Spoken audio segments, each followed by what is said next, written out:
A man is left weeping at the hospital after receiving a note from the doctor who saved his daughter's life. Eric raised his daughter Riley alone after his wife Rebecca abandoned them. She was tired of living in poverty and wanted more out of her life. "We'll find a way. It won't be this difficult forever," Eric said, begging her to stay. Rebecca refused to listen and insisted on getting a divorce.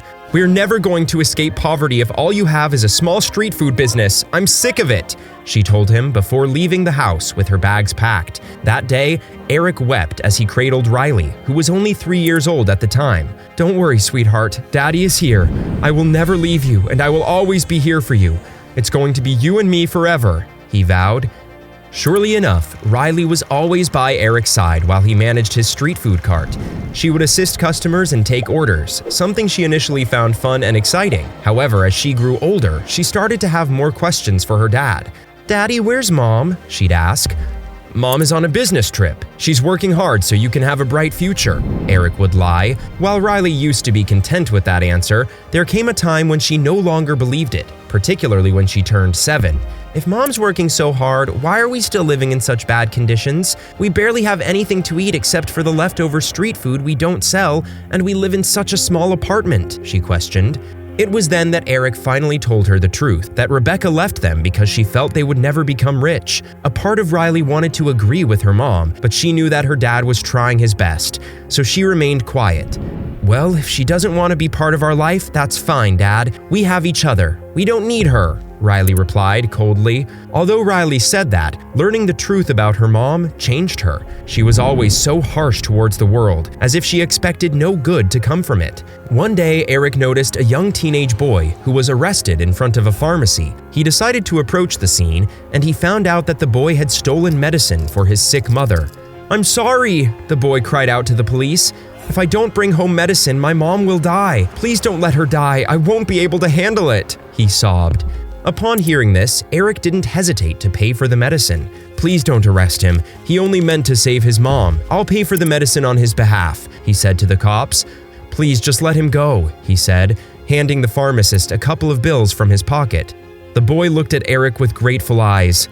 "Thank you, sir," he cried. "Thank you so much. You are heaven sent." "There will always be people willing to help you, son. Don't resort to stealing next time. Promise me that, okay?" Before handing him 2 portions of food. "Here, take this to your mom and have a hot meal with her," he said, before letting the boy go. Riley saw the whole scene and complained. "Dad, we barely have enough extra money. Why did you pay for the medicine? He did something wrong. He deserved to go to jail," she asked, irritated. "Riley, the good you put out into the world will eventually find its way back to you. Trust me on this," Eric told his daughter.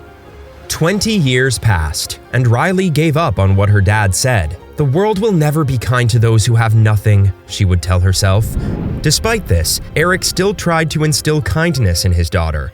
He continued to do good deeds and believed that one day someone would repay his kindness one way or another. When Riley turned 30, she suddenly needed an emergency operation after a routine checkup found a blocked artery in her heart. After having difficulty breathing, Eric rushed her to the hospital in an ambulance to have her treated. "You'll be all right, Riley," he cried. "Don't worry, Daddy is here. We'll get through this together," he assured her. "We don't have money to pay for my surgery, Dad," Riley said sadly. "I'm not going to make it." "You will make it. Don't worry about that and just recover well, okay? I'll handle everything," Eric told her. Staying true to his promise, Eric did try his best to find the money for his daughter's operation. He asked all of his friends, but nobody was willing to lend him money. Desperate to save Riley, Eric sold their house. It was enough to pay off her surgery, but they would be left with nothing. "It's okay," he told himself. "I will be able to earn money again, but if I lose my daughter, nothing will ever bring her back." By the time Eric made it back to the hospital, Riley was recovering in her hospital room after the operation. He sat beside her bed and held her hand. "You're okay, my sweet daughter," he assured her. While quietly staying beside Riley, Eric suddenly noticed an envelope on the nightstand addressed to him. He decided to open it and was surprised to find a check inside for the amount they needed to pay at the hospital and a note that read, You paid for your daughter's surgery 20 years ago. It cost you 3 packs of medicine, a painkiller, and 2 portions of food. Thank you." Immediately, Eric remembered the boy he had helped a long time ago. He ran to the doctor's office and hugged him. "Thank you," Eric sobbed. "Thank you, son." "No, sir," the doctor told him as they embraced.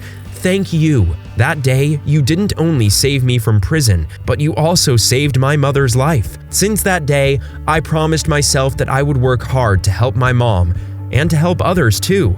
I studied hard and got a scholarship to medical school," he revealed. "I am so proud of you. Your mom must be so proud of you too," Eric told him. The doctor smiled. He promised to take care of Riley until she fully recovered, and they told her about who the boy was. Riley was amazed and realized that what her dad said was true. The good you put out in the world will find its way back to you. Since that day, Riley, Eric, and the doctor became friends and would always meet up.